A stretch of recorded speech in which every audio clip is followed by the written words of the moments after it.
We are now discussing about algorithms, and the agenda for today is to discuss an algorithm for a well-known problem in computer science known as sorting. So today we shall discuss the bubble sort algorithm for solving the sorting problem. To start with, let us define the sorting problem. Given a sequence S of n elements, for example, assume that the elements are natural numbers in the sequence, then find an ordered permutation of the elements of the sequences. That is the problem. So, we are given with a finite sequence S of elements, and we have to arrange the elements in a required order. Okay, so we need to find an ordered permutation or arrangement of the elements of the sequence. For example, suppose the input is a sequence of 5 numbers like this, and in general it could be any number of numbers. Now assume that each number specifies the ability of a person to fight against the coronavirus. 13 means, when compared to 85, she is less competent to fight. Her health condition is not so good. 85 means it's very good. Now suppose that we have collected this information regarding all the registered citizens in Kerala for getting vaccinated who are in the age group 18 to 45. That means it's a very valid and relevant problem. We have collected, assume that we have collected the health related information from all the registrants, and we arrived at a number. High, the number means she is good in fighting against the virus, so she is having some inbuilt ability to prevent the virus attack, and 13 means it's not so good. Maybe in this case we need to arrange the elements in the ascending order so that the least value will come first. In this particular example, this is the ordered permutation given this 5 element sequence. This is the sorted sequence 11, 13, 28, 36 and 85. So now the government can decide to schedule the vaccination date for the first person first and then the second person, like that. So this is a very relevant problem now, and there are many applications for the sorting problem, and it's very interesting when the number of elements in the sequence is large and different algorithms are known for solving the sorting problem. Today we shall discuss a non-sorting algorithm named as bubble sort. First we will see the idea behind this algorithm, the logic, how the sorting algorithm is going to perform its operation. Consider our input sequence, and suppose we want to arrange the elements in ascending order. If you look at this pair of elements, you can see that these are not respecting the required relative order between them. because 85 should come after 28. Their relative order is not respecting the requirement. So what it can do is, maybe we have to correct their relative position. If you are knowing only about these two, what you can do is just interchange these elements. Then if you do that, you are interchanging. Now the relative order is okay. So you are able to locally solve the problem between these two elements by an interchanging. And in fact, we can do such interchanging repeatedly in a systematic order to solve the problem globally. That is, we can do a sequence of interchanging so that we are getting a sorted output list. There are various ways in which you can do this sequence of interchanging. Today we are going to discuss a particular sequence in which you can do it, which is what is called the bubble sort.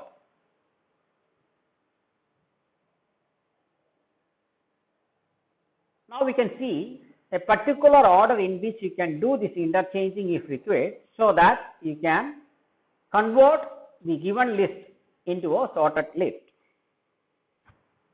You have to perform a repeated operation in a number of rounds. Just see what it is proposed to do. In the first round, round number 1, what it is suggesting is compare the adjacent elements in the sequence, maybe at index j and j plus 1, for example at 1 and 2, and interchange if their order is not correct. For example, if you look at these two adjacent elements, their relative order is not as required, so we need to interchange. But if you look at the first two elements, their relative order is okay, no interchange is required. So it is suggesting you to interchange if required the adjacent element for all values of j from 0 to n minus 2. In this case, in the given example, the number of elements is 5 and n minus 2 is therefore 3. We know that the last pair that we have to consider is 3 and 4. That is why j is n minus 2. In this case, it is 3. Now you just try to perform it. To start with, j is 0. You are comparing at j and j plus 1, at 0 and 1. In this case, the relative order is okay. So you don't have to interchange. You are getting the same list after that comparison. Now you increment j and compare the next two elements. J is 1, so you are comparing at j and j plus 1. And now you can see that the relative order is different, so you need to interchange. So you interchange the position of 28 and 85, and you got this instance of the list. Again, you do the same for the next two elements.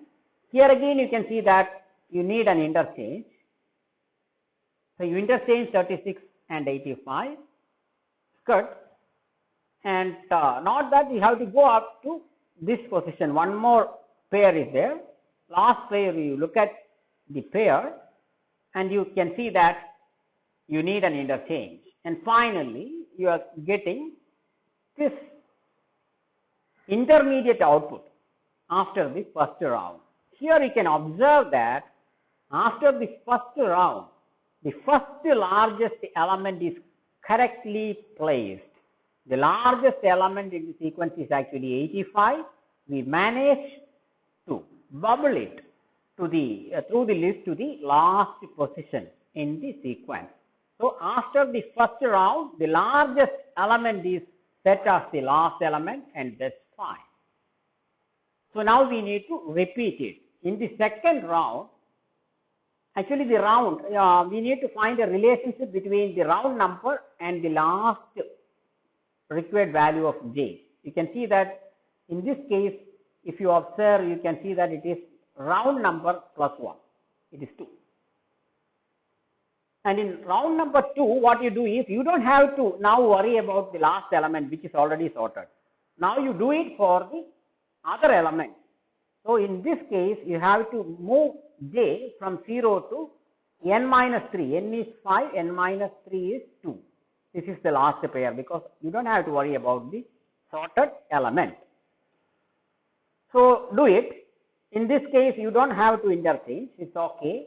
Now the next pair is here. No interchange. Next pair is here. Now you need an interchange because 11 should come before 36. So doing that interchange, and you got here. And that is the last step because now the j is 2, which is actually n minus 3. N is 5, n minus 3 is 2, and that is the last pair. Now you can observe that the last two elements are correctly placed. So after the second round, the largest two elements are already sorted. Now you can also observe here that here again the last value is n minus round plus 1. N minus round plus 1, 2 plus 1. Now the next round, round number 3, you again start from here and try to sort the remaining set of elements. The first two elements, no interchange is required, it's okay. Next two, here you need an interchange. You do it, and with this we finish because it is n minus 4, n minus 4 is 1, and this is the last pair. And here again you can observe that now after the third round, the largest three elements are correctly placed. Here again observe that the last index for j is n minus round number plus 1. Now again you have to go for the next round, now round number 4. In this case only one pair you have to inspect, and here you need an interchange. You did it, and now you can observe that after the fourth round, the largest four elements are correctly placed or sorted. Here again observe that the last index is n minus round number plus 1. So this is the sorted list. Now observe that we have not done anything for the last element. Why? Because you only have one element left with, and that is exactly in the correct position. This is what we observed.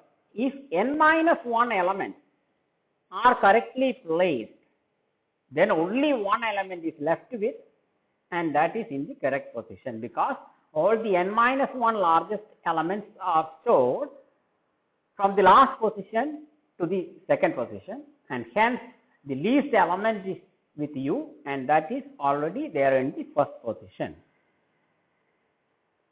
So if you recall what we did a number of rounds of operations. For each round from 1 to 4, what we did is we compared the adjacent elements at index j and j plus 1 in the sequence for all the values of j from 0 to n minus round plus 1.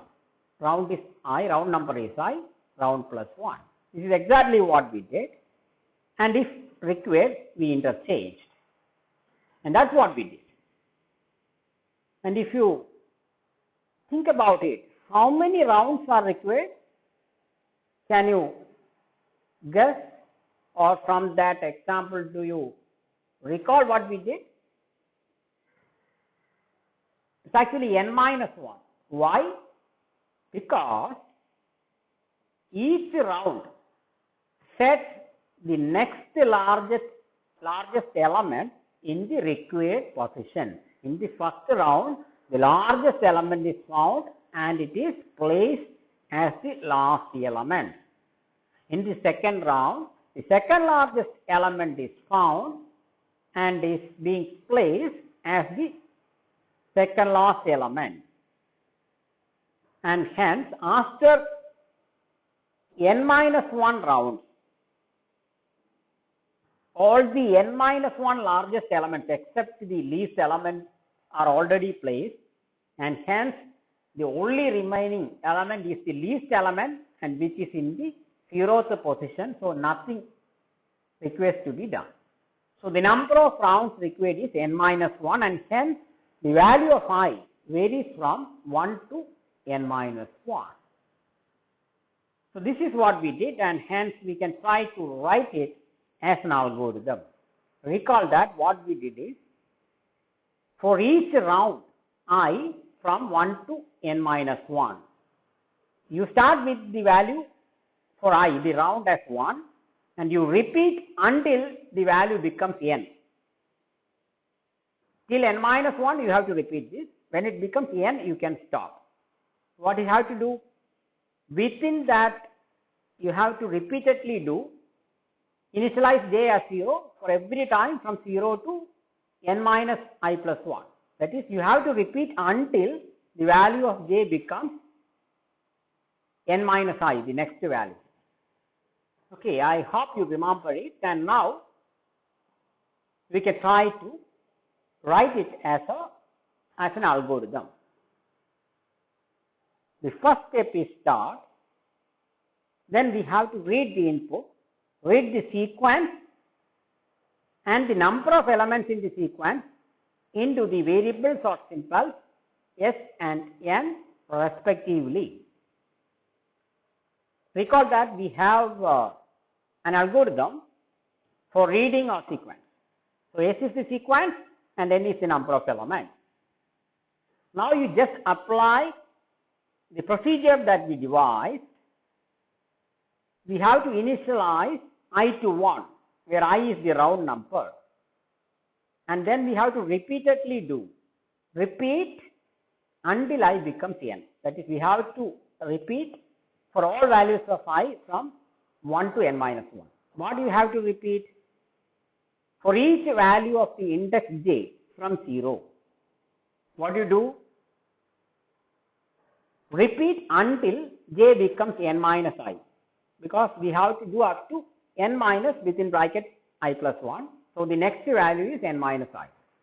So repeat until j becomes n minus I. For example, when round is 1, you have to repeat until j becomes n minus 1. When n minus 2 is j, that is the last pair. When j becomes n minus 1, you can stop. Repeatedly, you have to compare the successive elements at j and j plus 1. If this is the order, that is, if the value at the first index is greater than the value at the next index, then you have to interchange the values at index j and j plus 1. Otherwise, you don't have to do anything. So that is what you have to do. So this is like repeatedly for each round from 1 to n minus 1. Then for each value of j from 0 to n minus I plus 1, you are repeatedly performing the comparison and interchange if required, and that's the algorithm. Today, we have seen a well-known problem in computer science known as sorting, which has got applications in various domains. And there are various sorting algorithms proposed in the literature, and from among the various algorithms, today we have discussed a particular algorithm, namely bubble sorting, which you can apply to find a sorted permutation of a given sequence of elements. What we did is, we arranged the elements in the ascending order or non-decreasing order. Non-decreasing is the correct word when there can be repetitions in the numbers. If you want to sort it in the other order, you just change the comparison operator from greater than to less than. Then you will get a sorting algorithm for sorting the list in the descending order. Thank you.